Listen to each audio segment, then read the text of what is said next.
What's going on, guys? I want to talk about the Nasdaq 100, but before we get into the actual chart, Apex Trader Funding 90% off using discount code DAnthony. Now, with that being said, as we look at this Nasdaq future chart, down a little bit, about half a percentage point, 140 points. Current price as of right now, 10:30 Pacific Standard Time, 25,723.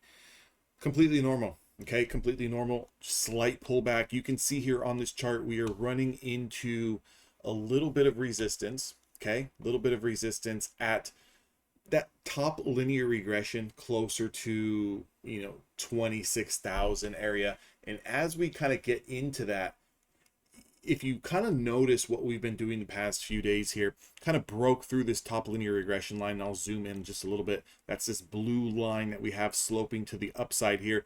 Kind of ran into that, traded above it for 2 to 3 days, and now we're kind of pulling back. You're also going to notice this trend line. Okay, so this trend line, I just manually drew it. And sometimes I like to put on my own trend lines because I'd like to see, based on the past, if we scroll to the left of the chart, do we have any significant highs that we ran into where it caused some trouble in the past? And if you look back going to October 30th, we kind of put in this indecision candle here, big range here, 550 point range on this candle, and pretty much closed with an equal wick to the top side as well as to the downside.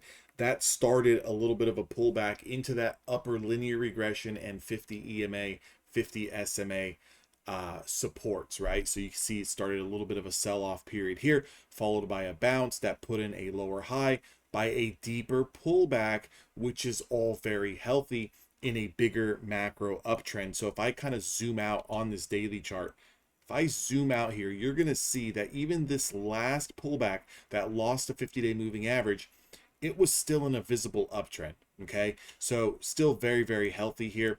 Buy the dip opportunities are still presenting themselves. Now, as we trade in this upper region where we're kind of trading at all-time highs, it's not the safest thing to just load the boat here. You want to really wait for those deeper pullbacks. For me personally, we're really looking to do bounces around that 50-day moving average, around that 100-day moving average and 200-day moving average. Everything else in between for intraday scalping, especially if you're trading futures, you kind of want to ride, maybe the 15-minute or the 60-minute supply and demand and kind of pick your spots accordingly. But if you notice, the last time we bounced off this 100-day moving average, we kind of came in and we created a little bit of a resistance here. And that's realistically when I started to draw this trend line.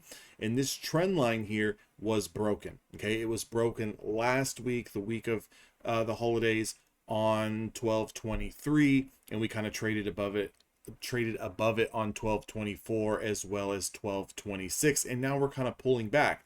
But if you look at it and you look to see where we're pulling back to, we're pulling right back into that trend line, and we're actually holding it. Now, I have not adjusted this trend line since I marked it here right around the beginning, middle of December. It's been right there. And the reason why I want to keep it right there is because I want to know, as long as we're kind of holding that trend line, as long as we're holding this 50-day moving average, we're holding the 20-day moving average, I need to be looking for, on my day trades, I need to be looking for those buy the dip opportunities. Because when you're looking for those buy the dip opportunities, when you're trading in an overall macro uptrend, you're going to know just how to be a little bit more patient. So when the market's pulling back on days like today, there's definitely opportunities to short, but you also want to keep in mind that when you hit some of these macro supports on an hourly time frame, so for example, if I go into an hourly time frame, when you come down into this trend line, when you come down into this macro support of the 200 EMA, you want to be a buyer in this area. And it's not until you break and lose a macro area like the 100 or the 200 moving averages where you really want to start to flip those biases to the short side. Now, there's definitely opportunities to take scalps on smaller time frames. If you were to go into a 5-minute time frame and just look at today's price action, you're going to see that off the open we had a definitive triple test of 3 different wicks here on 3 different candles that held this low of day in pre-market. Now, once we held this low of day in pre-market, we quickly shot up off the open. We closed over the 20 SMA. This was your opportunity to take a little bit of a scalp long into some of these supplies, whether it was the 50, whether it was the 100, or this linear regression. You're going to see here at this 200 SMA, we did get rejected and we pulled back.